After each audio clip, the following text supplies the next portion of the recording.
So apparently everybody's big mad at Joe Biden because he apologized to the murderer of Laken Riley. Sort of. I'm being a bit hyperbolic, but he apologized for saying illegal in reference to Laken Riley's murderer, which, look, we're going to play this semantic game. They're going to say he didn't apologize. Biden said he regretted using the term because people were upset. Who's offended by the term? Okay, who's he justifying this to? I think it's a fair assessment to say that Joe Biden is apologizing to the murderer, not directly, but that's basically what this is. Well, Joe Biden was giving an interview and saying, I regret using the term illegal, undocumented. That's right. My friends, it was an undocumented rapist and murderer who killed Laken Riley. Donald Trump was meeting with Laken Riley's family, and Joe Biden didn't even know Laken Riley's name. He said Lincoln. The media tried to cover it up. Right now, there is crime in this country. Violent crime is going up, and the people who cross the border illegally are not undocumented, and they're not illegal. I actually want to say this. I accept Biden saying he regrets using illegal. I do not accept him saying he should have said undocumented. No, the correct term, my friends, is criminal alien. That is the legal term. A criminal alien. That's really it. Illegal alien is often used, but criminal alien, why? Anyone who crosses the border illegally is not an illegal person. I actually agree with leftists on that. They're criminals. So call them a criminal immigrant or call them a criminal alien, because that's how they're referred to in law. Let me stress this again. Joe Biden was wrong to say illegal in reference to the murderer of Laken Riley. He should have said criminal alien, rapist, and murderer. He could have at least said the criminal alien who killed Laken Riley should be deported. Here's the important point. The left will argue it's not an issue of whether a person's undocumented. They'll say it's an issue of crime in general. Well, crime is bad and we want to stop crime. I can tell you this.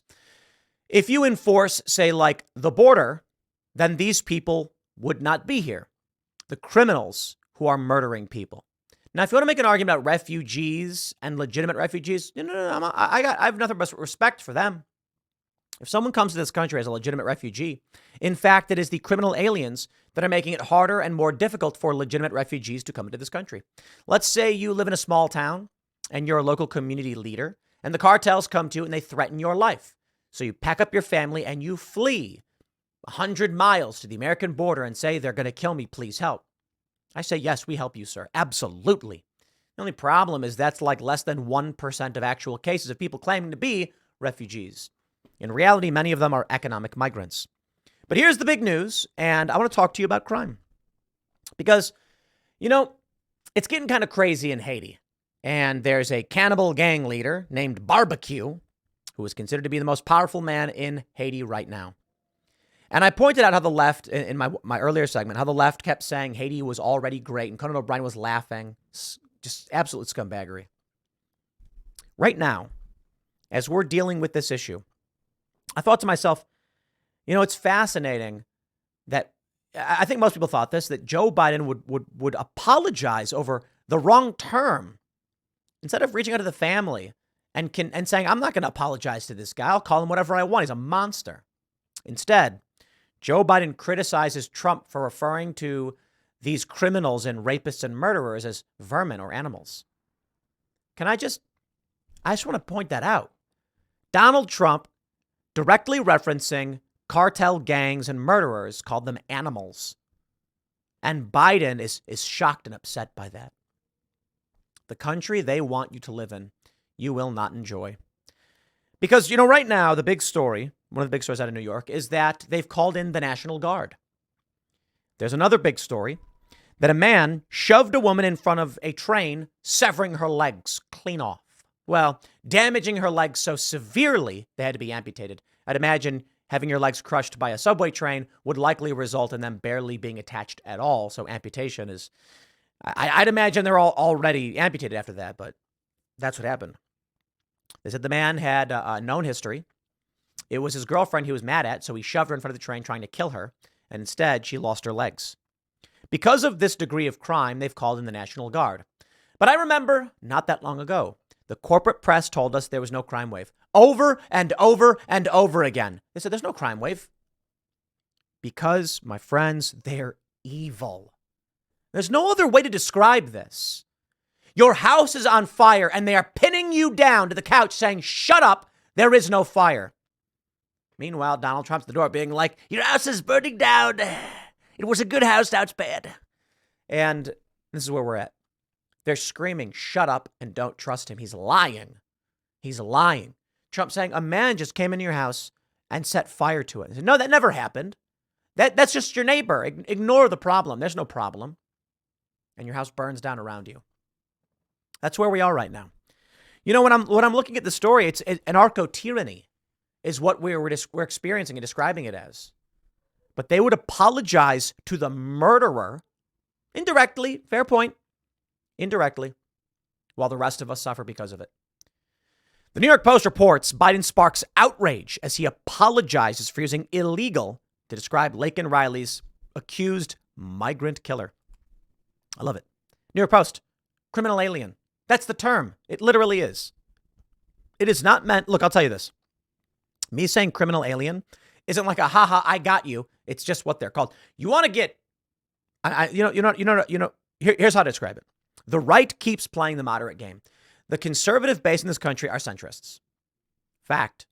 And the left are extremists. And I will give you one simple example, as I often do, to prove it. On social media, the rule bases are all skewed towards the left perspective. Misgendering policy is a really good example.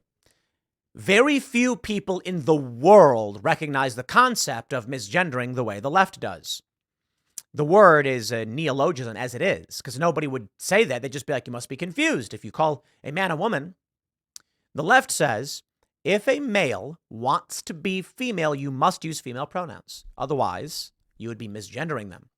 To call a trans-identified male a man is misgendering. Well, to 99.9% of the world, to refer to someone male as female would be misgendering. And so here's the point. If conservatives actually push for a right-wing position, they would argue that Elon Musk should ban anyone who uses preferred pronouns. They don't. They argue for the moderate position of just don't ban anyone over this.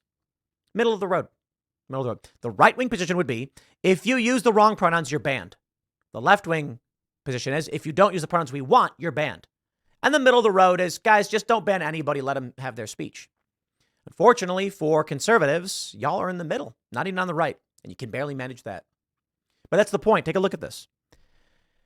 Biden sparked outrage Saturday as he apologized in a new interview for using the word illegal to describe Laken Riley's alleged killer during the State of the Union address. However, the embattled commander-in-chief failed to apologize or even acknowledge that he butchered the murder victim's name twice as Lincoln Riley. Today, President Trump honored Laken Riley while Joe Biden apologized for calling the animal who murdered her an illegal. It's despicable. Utah Senator Mike Lee blasted Biden's comments as too little too late. Biden's word choice doesn't change the fact that Laken Riley's killer, one, entered the U.S. illegally, having been encouraged to do so by Biden's open border policies, and later killed Laken Riley. As I mentioned earlier, the left likes to make this argument where they say, it's an issue of crime, not immigration. It's not. If you deport people who should not be here, those subsequent crimes would not exist. There you go. This is where we're at. Regardless of what euphemisms Biden uses, he enabled Laken Riley's murderer. The comment also outraged average voters on social media. He just lost my vote, said an ex-user named Soul Survivor as.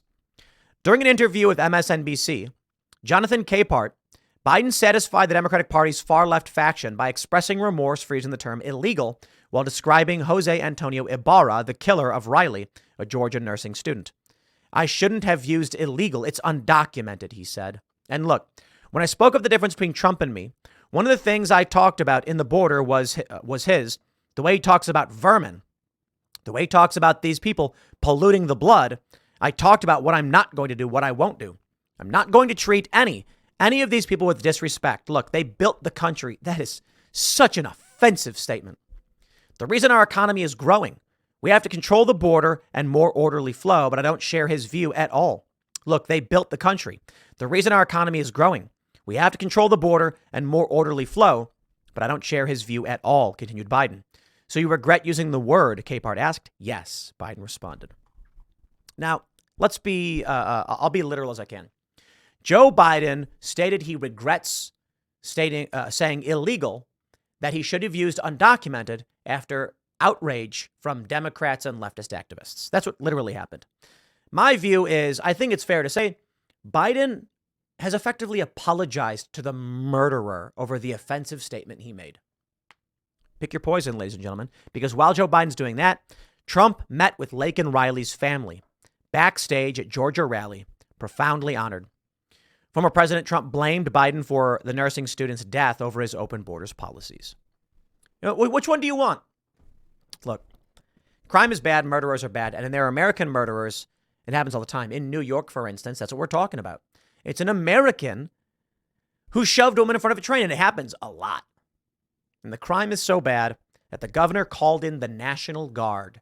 That's the level of failure of the Democrat policies in New York. But where are we?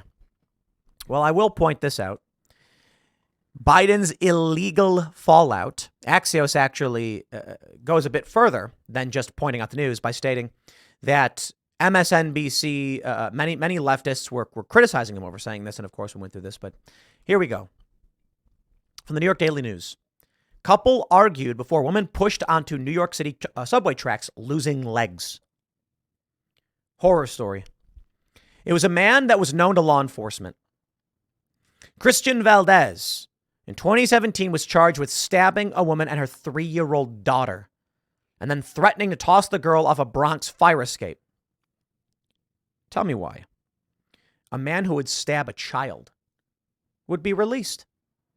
They said, you know what? It's been 7 years. Let him loose. You know what's really wild is there's this viral story about Joe Rogan interviewed this criminal justice reform activist guy. He had spent time in prison until he turned his life around. A month later, the dude was arrested for murder. And neighbors apparently heard someone in his apartment begging for their life or something like that. It's a wild story. Recidivism, man. A homeless parolee he was on parole, charged Sunday with shoving his girlfriend into the path of a Manhattan subway train, which horrifically severed her legs around her knees, told police he attacked the woman during an argument. You know what's really horrifying? Let me see. They said, look, he has schizophrenia. He needs special help. He needs mental health help, said his niece. Okay, that he should never be released. I remember learning about the story.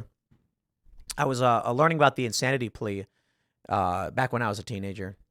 I took for 2 months a criminal justice course, getting those associate's credits, which ultimately went nowhere. I think I went for like 2 months and then stopped. And that was it. It was really funny. As an aside, you know, technically my highest level of education is some college, because I dropped out of high school, but then took like 2 credit courses. But I learned, we talked about the story about a guy who he pleaded insanity, which is an extremely rare form of defense where you basically are saying to the court, you don't know the difference between right and wrong. And therefore, there's no guilt. You accept what you did, but you don't understand why it was wrong, and there needs to be some mental evaluation. Well, this guy thought he was going to get away with a crime by pleading insanity because he saw too many movies. They think you plead insanity and they let you go. No, literally not how it works. Apparently what ended up happening was this guy got locked up, and as soon as he realized that the insanity lockup was indefinite, he said, oh no, what would have been a couple of years in prison will now be the rest of his life. And he tried to change his plea, and then they responded with, so you're a sociopath. Yeah, you're mentally ill. You're staying locked up. He could have just pleaded guilty and got probation, parole, reduced sentence, but saw too many movies. So his defense apparently successfully argued he didn't know the difference between right and wrong or something like that. It's been 20 years since I read this story. But my point is this. Christian with schizophrenia, whatever. He should be locked up forever because he is a dangerous, violent, disturbed person. But they let him go and they put him on parole. This is the horrifying part. After he pushed her onto the train and the train crushed her legs, she screamed, "I don't deserve this. I don't deserve this." You didn't. You did not deserve that. But that's what your city brings you. Now, the fascinating thing is, we know crime is skyrocketing. Let me grab the very obvious story here from Fox News, which many of you saw last week. New York Governor Hochul calls in National Guard state police to help curb crime in New York City subways. Crime has gotten so bad in New York that they need the National Guard to help deal with it.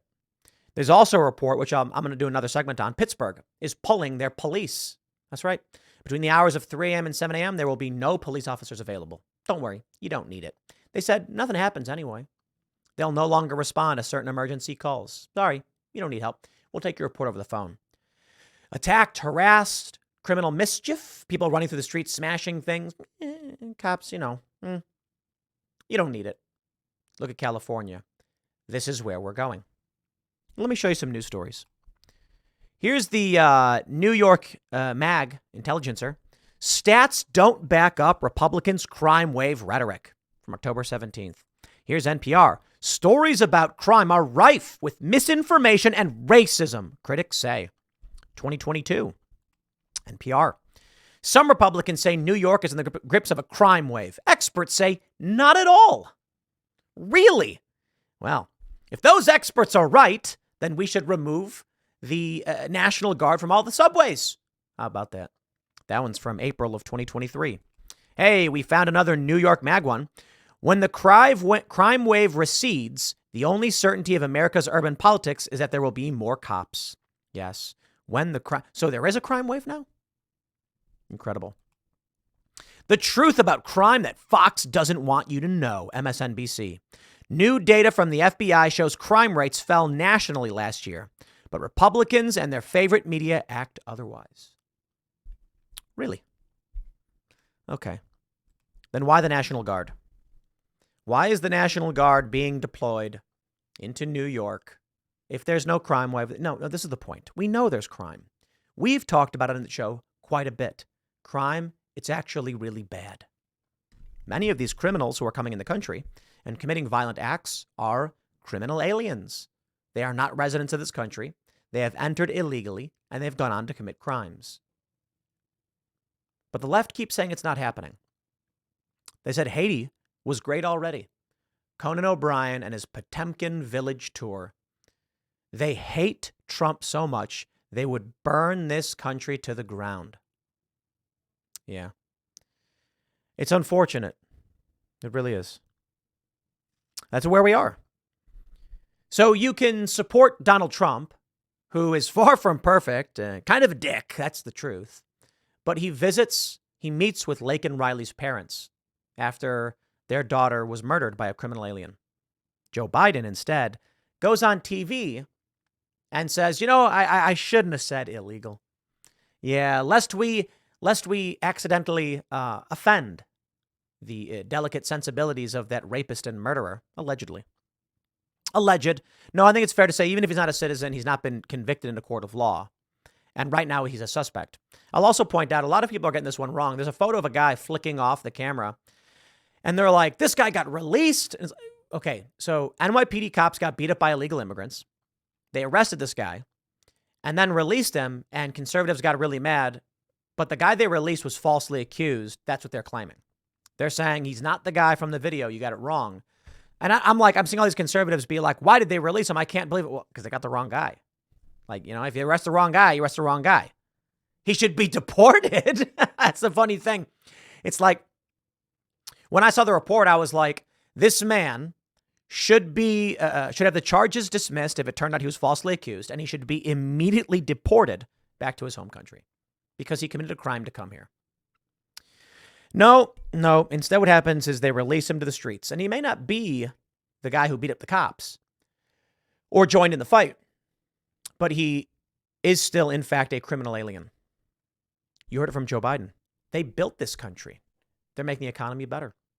I hope every single member of Gen Z hears that. And I hope you all share this story with them. If you are in Gen Z, share this. If you know people who are Gen Z, tell them this. If they're wondering why they can't afford their hotels, or I'm sorry, if they can't afford apartments, why they can't afford families or cars or insurance, why they're struggling to live, look no further than the Democrats' immigration policy. Hotel Roosevelt in New York City. They are using your tax dollars and your inheritance to pay for criminal aliens to come into this country. And they say it's great for the economy. Yeah, but not for Gen Z. You see, young people are supposed to inherit what we build and pass on. The older generation builds a bunch of stuff, they get old, they die, and then their children and those who remain inherit these things. I remember I was crossing the Williamsburg Bridge in New York. It's a beautiful bridge with a great walkway. It's very, very tall. You climb up. It's a lot of fun. I used to ride my bike across it. Good exercise, really great exercise. And I thought to myself, wow, how many millions of dollars and hours of labor to build this bridge that stands tall so I can walk from Brooklyn to Manhattan. You know, a long time ago, people would have to take ferries. And if you had stuff you had to carry, good luck. Hard, expensive. And then they decided we're going to pitch in, come together and build this big bridge. You can drive across it. You can ride your bike across. You can walk across it, skateboard across it, whatever. And it will just be there. It needs to be repaired, and so we need to pitch in a little bit. But for the most part, me, I did nothing. I showed up to New York one day, and there was a bridge there that I could just use free of charge. Because there were men before me, and they built this, and I get to inherit those luxuries. And I respect that. I am grateful. You see, Gen Z is supposed to inherit these things as well, and then build upon them, as we all do. And then eventually, New York just gets better and better. Instead, they've brought in criminal aliens, and they've been handing off the inheritance of Gen Z to people who are not citizens of this country. That means all the hard work done by those who came before us is not being given to the children of this nation. It's being given to criminal aliens instead. So I say again, if you're Gen Z and you are frustrated because you can't afford your own apartment, you can't even get your own apartment. I mean, let alone a house. You want to get an apartment, just have a space to your own. Well, guess what? We got a nice bachelor apartment for $2,300 in New York. It's 10 feet by 6 feet. There's no bathroom, but you get a sink so you can run water. Meanwhile, the criminal alien, they're being given luxury hotel rooms with their own private bathrooms, televisions, and even Xbox in some circumstances. They're given debit cards with thousands of dollars on it. What if we gave it to Gen Z instead? What if we said, the economy's in dire straits, so we're going to do a Kickstarter program for Gen Z. If you qualify by, say, having a family or buying a house, we're going to give you a tax credit. We're going to give you a debit card. We're going to help cover the cost of that home purchase. Wouldn't that be amazing? Now, I got to be honest. I think ultimately that would still have its problems, the government subsidizing people who can't afford it. But I don't see how giving all of this away to non-citizens is better in any way. And so while I don't agree with giving away free housing or anything like that either, I can certainly tell you we would be much better off in this country if all of the criminal aliens were deported and we gave Gen Z free accommodation at Hotel Roosevelt. Young person fresh out of college says, I'm trying to get started. What do I do? And they say, we're going to put you up in a hotel.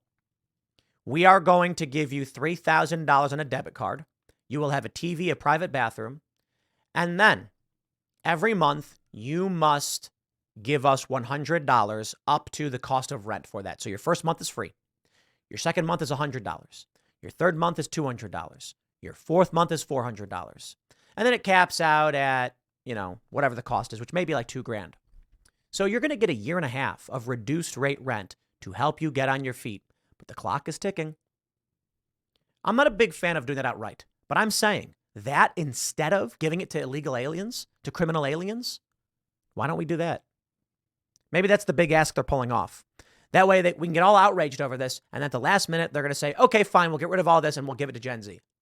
I'd say, really? It's better than nothing. So I tell you, Gen Z, it's a vote for Trump.